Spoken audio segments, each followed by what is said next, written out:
Hello codes, எல்லாரும் தம்ப்நெயிலை பார்த்து கண்டுபிடிச்சிருப்பீங்க. இன்னைக்கு பைத்தான்னா என்ன அண்ட் அதோட ஃபுல் டீட்டெயில்ஸ் தான் பார்க்க போகிறோம். Welcome to our channel code குரல்.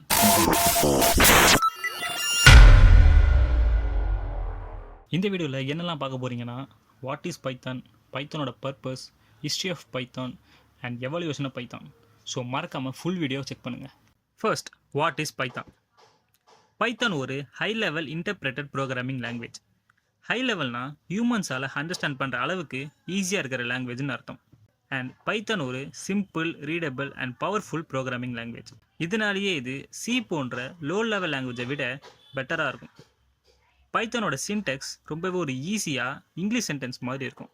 அதனால தான் இது பிகினர் ஃப்ரெண்ட்லி லாங்குவேஜாக இருக்குது. Purpose of Python. முன்னாடி சொன்ன மாதிரி பைத்தான் ஒரு simple and powerful programming language. அதனாலேயே இதை வச்சு நம்மளால் நிறைய விஷயத்துக்கு யூஸ் பண்ண முடியும். For example, web development, apps and வெப்சைட்ஸை பில்ட் பண்ணுறதுக்கு, டேட்டா சயின்ஸ் அண்ட் ஏஐ, டேட்டாவை அனலைஸ் பண்ணுறதுக்கும், மிஷின் லாங்குவேஜ் மாடல்ஸை க்ரியேட் பண்ணுறதுக்கும், ஆட்டோமேஷன், ரிப்பிட்டேட்டிவ் டாஸ்க்ஸை ஹேண்டில் பண்ணுறதுக்கு ஸ்கிரிப்ட்ஸ் எழுதணும், சாஃப்ட்வேர் டெவலப்மெண்ட், டூல்ஸ் அண்ட் அப்ளிகேஷன்ஸை பில்ட் பண்ணுறதுக்கு, அண்ட் எஜுகேஷன், கோடிங்கோட பேசிக்கை டீச் பண்ணுறதுக்கு. History of Python. காலத்தில் கொஞ்சம் பின்னோக்கி போனால் 1980s கைடோ வான் ரசம்ன்ற ஒரு டச் ப்ரோக்ராமர் இருக்காங்க. இவங்க நெதர்லாண்ட்ஸ் ஆம்ஸ்டர்டாமில் இருக்கிற சென்ட்ரம் விஸ்குண்டே அண்ட் இன்ஃபர்மேட்டிக்கான்ற கம்பெனியில் தான் வேலை செய்கிறாங்க. அண்ட் அவருக்கு ஒரு ஐடியா வருது, ஒரு ப்ரோக்ராமிங் லாங்குவேஜ் வேணும்னு. அண்ட் அதுக்கு பல கண்டிஷன்ஸும் வச்சுருக்காங்க. அந்த ப்ரோக்ராமிங் லாங்குவேஜ் இங்கிலீஷ் மாதிரியே யூஸ் பண்ணுறதுக்கு ஈஸியாகவும் இருக்கணும், பிகினர்ஸ்க்கு சிம்பிளாகவும் இருக்கணும், அண்ட் ப்ரொஃபஷ்னல்ஸ்க்கு ஃப்ளெக்சிபிளாக இருக்கணும், அண்ட் ரொம்ப முக்கியமாக ஃபன்னாகவும் இருக்கணும்னு யோசிக்கிறாங்க. அப்புறம் 1989 டிசம்பர் கிறிஸ்மஸ் ஹாலிடேஸ் அப்போது சும்மா இருக்க முடியாமல் கைடோ பைத்தானை ஒரு ஹாபி ப்ராஜெக்டாக ஸ்டார்ட் பண்ணுறாங்க.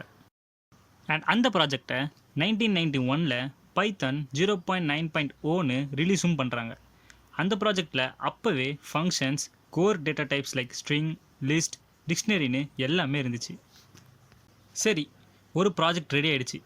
அதுக்கு ஒரு நேம் வைக்கலான்னு யோசிக்கும் போது தான் அவரோட ஃபேவரட் ஷோவான மான்டி பைத்தன்ஸ் ஃப்ளையிங் சர்க்கஸ்ன்ற ஒரு பிரிட்டிஷ் காமெடி ஷோவை இன்ஸ்பிரேஷனை வச்சுக்கிட்டு ஷார்ட் அண்ட் ஸ்வீட்டாக பைத்தன்னு வச்சாங்க. சரி, பைத்தான் எப்படி உருவாச்சுன்னு தெரிஞ்சிருச்சுல. இப்போ அதோட எவல்யூஷனை பற்றி பார்க்கலாம். 2000s பைத்தன் 2.0 ரிலீஸ் பண்ணுறாங்க. அண்ட் அதில் தான் லிஸ்ட், காம்ப்ரிஹென்ஷன், கார்பேஜ் கலெக்ஷன்னு கான்செப்ட்ஸையும் இன்ட்ரடியூஸ் பண்ணுறாங்க. 2008 பைத்தான் 3.0 ரிலீஸ் பண்ணுறாங்க. அண்ட் அதில் சிம்பிள் சின்டாக்ஸ் அண்ட் பெட்டர் ஃபீச்சர்ஸும் ஆட் பண்ணுறாங்க. அண்ட் 2020 பைத்தான் 2 அஃபிஷியலாக ரிட்டையர் ஆகுது. அண்ட் பைத்தான் 3 ஸ்டாண்டர்டாக மாறுது. இப்போது நம்ம யூஸ் பண்ணுற பைத்தான் எல்லாமே அதுலேருந்து எவல்யூவேட் ஆனது தான். சரி, ப்ரெசண்ட்டுக்கு வருவோம். ஏன் பைத்தான் இப்போவுமே ஒரு பாப்புலர் லாங்குவேஜாக இருக்குது? Easy to learn and read. Syntax English மாதிரி ரொம்ப ஈஸியாகவும் இருக்கும், கன்ஃபியூஸ் பண்ணுற மாதிரியான சின்டாக்ஸ்லாம் இருக்காது. வெர்சட்டாலிட்டி. வெப் டெவலப்மெண்ட்டில் டிஜாங்கோ, ஃப்ளாஸ்க், ஏஐஎம்எல்ல டென்சர்ஃப்ளோ, பைடார்ச், டேட்டா சயின்ஸில் பேண்டாஸ், நம்பி, ஆட்டோமேஷனில் செலினியம், ஸ்கிரிப்ட்ஸ், இப்படி பல்வேறு ரூபத்தில் பைத்தான் யூஸ் ஆகுது. Huge community. Millions of users வேர்ல்டு வைடில் யூஸ் பண்ணுறாங்க. அதனால் எண்ணிலடங்கா டியூட்டோரியல்ஸ் அண்ட் லைப்ரரிஸ் இருக்குது. கிராஸ் பிளாட்ஃபார்ம், அதாவது விண்டோஸ், மேக், லினக்ஸ்னு எல்லா ஓஎஸ்லேயும் பெருசாக சேஞ்சஸ் இல்லாமல் ஒர்க் ஆகும். Strong job demand. இன்னுமே பைத்தான் டெவலப்பர்ஸ்க்கு ஐடி ஃபீல்டில் மார்க்கெட் இருக்குது. ஒரு சின்ன டிஒய்கே, பைத்தான் டெக்னிக்கலி கூகுளை விட பெரியவன். ஸோ இப்போ உங்களுக்கு பைத்தான் என்னன்னு தெரிஞ்சிருக்கும். அண்ட் நெக்ஸ்ட் வீடியோஸில் இன்னும் நிறைய கான்செப்ட்ஸ் எக்ஸ்ப்ளோர் பண்ணலாம். So stay tuned. அண்ட் மறக்காமல் கோட் குரல் சேனலை சப்ஸ்கிரைப் பண்ணிடுங்க.